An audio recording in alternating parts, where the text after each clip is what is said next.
김승호 회장이 말하는 진짜 부의 공식, 돈은 결국 철학이다. 한 남자가 있었습니다. 20살 무렵 그는 가진 게 아무것도 없었습니다. 유학을 떠났지만 영어도 서툴고 돈도 없었죠. 지갑에는 몇백 달러가 전부였고 세탁소에서 허드레시를 하며 하루를 버티는 게 일상이었습니다. 그의 이름은 김승호, 훗날 스노우폭스 그룹 회장이자 돈의 속성의 저자로 알려진 인물이죠. 하지만 우리가 아는 부자 김승호는 태어날 때부터 부자가 아니었습니다.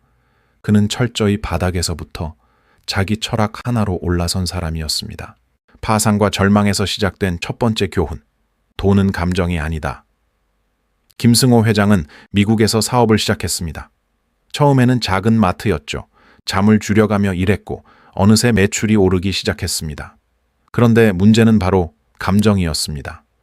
돈이 조금 생기자 마음이 흔들렸습니다. 이제 나도 잘 나가나 보다 라는 자만, 조금 더 쓰자 라는 방심이 찾아왔죠. 결과는 참혹했습니다. 잘 되던 사업이 무너졌고 그는 파산했습니다. 통장에는 영원 빚만 남았죠. 그때 김승호 회장은 깨달았습니다. 돈은 나를 위로해주지도 배신하지도 않는다. 내가 감정을 섞는 순간 돈은 내 곁을 떠난다. 그는 돈을 감정이 아니라 에너지의 교환 수단으로 보기 시작했습니다. 그때부터 그의 돈 보는 눈이 바뀌었습니다. 두 번째 교훈, 돈은 절약이 아니라 방향이다. 파산 후 그는 다시 일어섰습니다. 하지만 이번엔 전과 달랐죠. 무작정 아끼거나 열심히만 하는 게 아니라 돈의 흐름이 어디로 가는가를 보기 시작했습니다. 그는 이렇게 말했습니다. 돈은 흐름이다. 돈이 들어오는 방향을 알아야 하고 새어나가는 방향을 끊을 줄 알아야 한다. 많은 사람들은 돈을 절약하려고 했습니다. 커피 한 잔 덜 마시고 택시 대신 버스를 타죠. 하지만 김승호 회장은 이렇게 말합니다. 절약은 부자의 습관이 아니라 가난을 유지하는 기술일 뿐이다. 그에게 중요한 건 돈을 아끼는 법이 아니라 돈을 어디에 써야 불어나는가였습니다.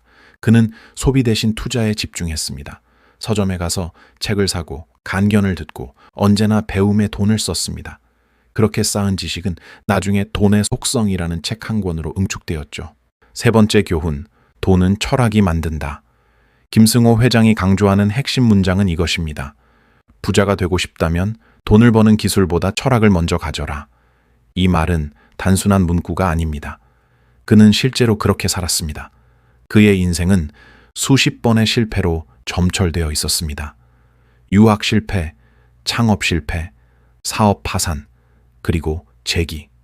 하지만 그가 버틸 수 있었던 이유는 돈을 철학으로 보기 시작했기 때문이었죠. 그는 이렇게 정리합니다. 돈은 나의 인격과 철학을 반영한 거울이다. 내가 어떤 사람인지 알고 싶다면 내 통장을 보면 된다.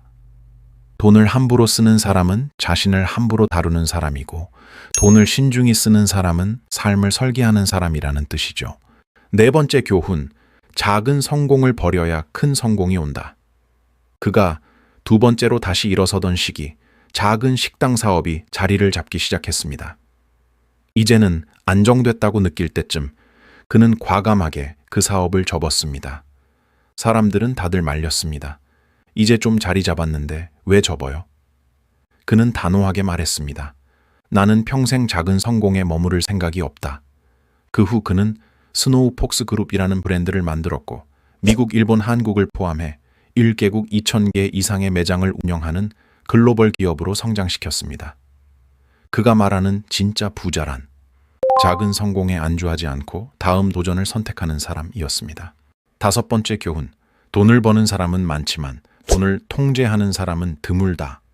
김승호 회장은 이렇게 말합니다.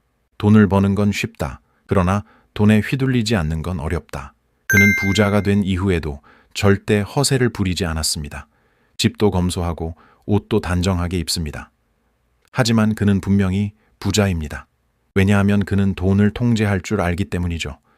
그는 매일 새벽 일어나 자신의 자산을 점검하고 가계부 대신 흐름표를 씁니다. 어디서 돈이 들어오고 어디로 나가는지 그 모든 걸 눈으로 확인합니다.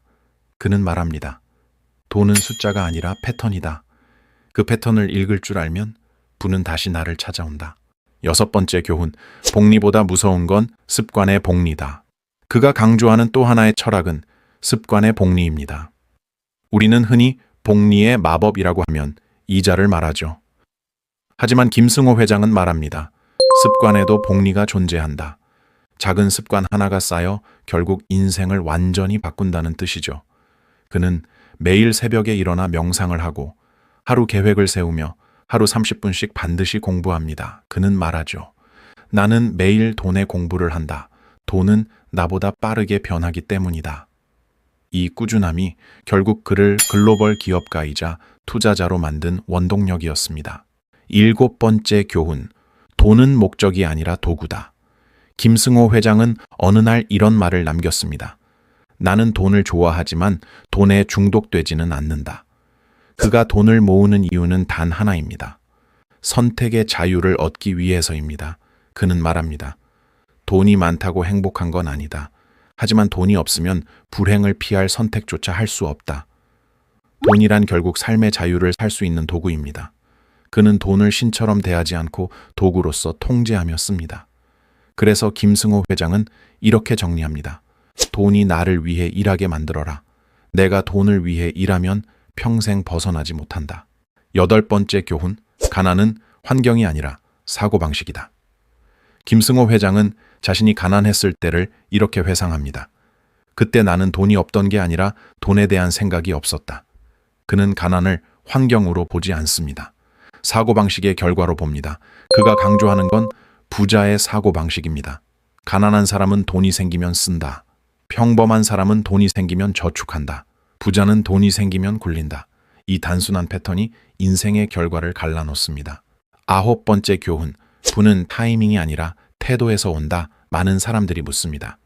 지금 부동산 해야 하나요? 주식은 타이밍이 중요하죠? 김승호 회장은 단호히 말합니다.